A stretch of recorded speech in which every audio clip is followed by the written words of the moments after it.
Smiths Holden and Blood Suzuki proudly supporting the GDFL and Netball League.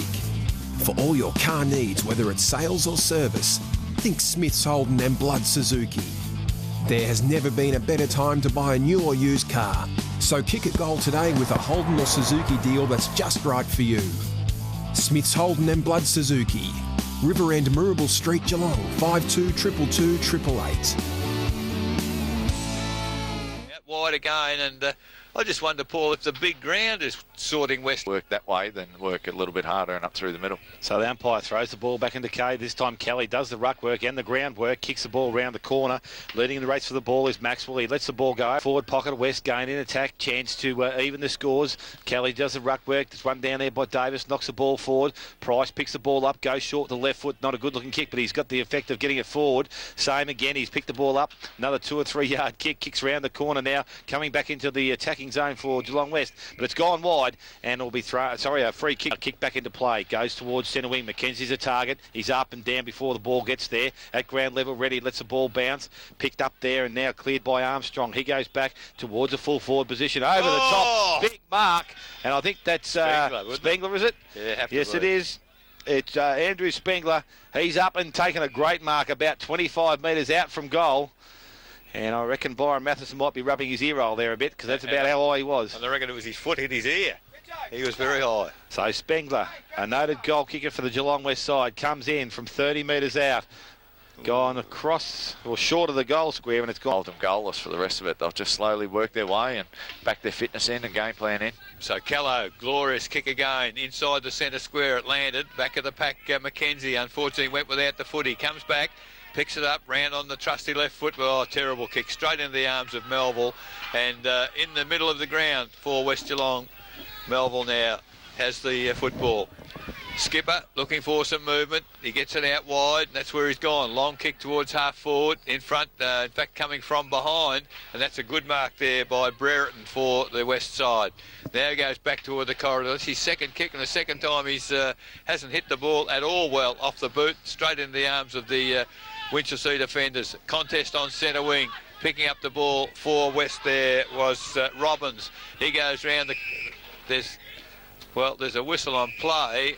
Umpires confused everybody. He blew the whistle, paid advantage, and the West player kicked the footy to nowhere. So Skeen it is, the advantage free kick.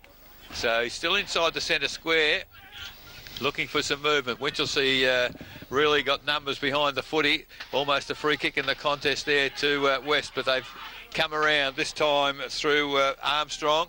Kick towards their full forward position. Mark dropped there by Brereton, but he recovered very quickly as picked. So ball back in the centre of the ground, tapped down. This time it goes to King. King gets the ball out the back and finds Elliott. He goes out wider. Player leading the race for the ball is Downs. Has the ball in his hands now, slips over, gets a handball, but it's good trap there by Melville. Goes by hands to Reddy. Reddy goes forward even further and finds Skeen. So Skeen runs inside 50, kicks towards goal and the square. A good contest in the goal square. There's a push in the back. I'm not too sure that was pretty debatable call, but anyway, the umpire's given it. He reckons he had his hands in his back, but and the player to get the free kick, I think, is Sam Kelly. Must have 3 hands because I saw 2 Winchelsea hands in the air, and I saw 2 Blue West hands in the air, actually trying to mark it. So where the hands in the back came from, I'm not actually sure. The confidence. So back in the centre of the ground, Davis up against the boy, and ball is thrown in the air. The boy maybe gets a little tap down, picked up there and tried to clear through there by Melville. He gets it going forward, goes to the half forward line. A player's interfered with, and that's going to be a free kick and goes back to Scott Simpson. So Simpson off the half back line for Winchelsea. We'll look further down the field looking for options. Target's going to be Lancaster. It's not going to have the carry. Melville in front. He doesn't drop many of them. He takes the mark. Plays on. Goes back to the hot spot at centre half forward. The player leading up there is Cook. And Cook takes the mark. Swings onto the right foot. Goes out wide. I think he was looking for player in Broughton, but Spengler's run onto the ball. Again, looking to bring the ball back through the corridor. It's a nice looking kick. It's a good mark. And that has been taken out there by Sims. So Robbie Sims. Another chance for Geelong West now. They've worked themselves back into the contest very nicely. From about 45 metres out, he will kick. Haven't seen this young bloke kick before, so I'm not going to give it even a call. But he comes in now. Will kick from probably 45 metres. He chips to the ball. It's a running kick. It goes through for a rush behind. So Geelong West now moving forward. He's rested up. He should be fresh and should be able to ruck the rest of the quarter out. So 24 minutes gone. Long kick again for Winch, and that's better. Found King just inside the centre square. Now 50 metres, didn't let him go quick enough. 50 metre, and that's a good decision on that occasion, because he was being held up by Geelong West player who's protesting vigorously at the moment, but he hasn't got a case because he didn't let go, and that's what the rule says. So King now, handball quickly to Mackenzie. On the left foot, Mackenzie to the goal square. Well, Attrell started to come from there. Nice little handball over to Matty Wallen, and that's a good little passage of play for the Winch side. Attrell, he went for the mark, he rode for Winchelsea. Inside forward 50, but Mark not taken as they run onto the foot in Matheson and Day, but it's Leckie coming in for the Winchelsea side. Unfortunately, his kick marked almost in the goal square in defence, and Geelong West repel another attack. So West now, not too sure where to go, decides to go defensively. I suppose that's the way to go if you've got players there, but luck is a fortune because the ball comes to ground, picked up there by Dave, but all he finds is King in the middle of the ground for the Winchelsea side. Up high Watson, can't take the mark for Winchelsea. Now it's turned over through Bravosky. He goes long towards half forward Reed, 1-on-1 out there with McFarlane. Good contest, the two small fellas.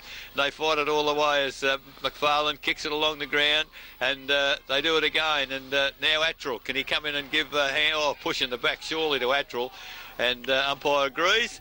So at the 2-minute mark of the final quarter, with no change to the three-quarter time score, Attrell, the free kick at centre-half back. So Attrell has Wallen behind him, and he goes back there now by hand. Wallen looking for options further down the field, goes short, goes to the centre of the ground. Player taking the mark is Downs, and Downs has had plenty of the ball. Maybe some of his disposal haven't been quite good, but he's finding the ball, which is good for the Winchelsea side. Just need someone to lead up at him. So now he kicks the ball along with no other option. Mackenzie's going to be his target. Bavovsky in front. Couldn't take the mark on Mulholland, I think it was. Now it comes out. The ball is picked up. Again, a good strong tackle there from Winchelsea. So a bit more intensity around the back. Watson has been awarded the free kick for that tackle. And he will go back now from inside the centre square and kick the ball deep into attack. So Watson, nice looking kick. It has travelled the distance. It's going to the goal square, but the only one up is Kerry Day. And so it's not Damien Cerny, and he takes the mark and relieves pressure. Goes out, finds Reed. Reed still inside the 50-metre circle, kicks round the corner, goes out wide. Mawson, good mark going back with the flight of the ball, takes the mark and has players running, but he's going to go back. Bit hobbly, getting up. But now Hicks, the ball goes towards the forward pocket. Matheson's in that direction, but again, a good mark out there by Melville. He takes the mark, plays on now. A Munga looking kick going out of defence, but it's going towards the boundary line. I think that's where he's asking for, and he finds player in Kelly. So Kelly now picks it up on the run, goes long inside forward 50 at the back of the pack. The ball falls to, that was Sansom, was it not? He's had a flying shot at goal. The player was watching and watching, and with his great pace, he came across the face of his opponent and has taken the mark now 30 metres out directly in front. And this could be a costly kick-in for the Winchelsea side as Brereton, lovely kick off the boot. That's goal number 5 to Sean Brereton, and the first goal of the last quarter now. Anarchy 6-11. So some interesting scores there, and we'll have final scores as they come to hand. The ball put... Ryobi Healthcare Group is regional Victoria's largest sports injury treatment centre, providing the most comprehensive group of health professionals for the management of sporting and musculoskeletal injuries. We have been looking after sports people since 1985 and continue to provide expert care and service to athletes of all ages and levels. The Geelong Centre employs 20 highly qualified physiotherapists who offer professional clinical treatments with an emphasis on rehabilitation. Ryobi Health Group.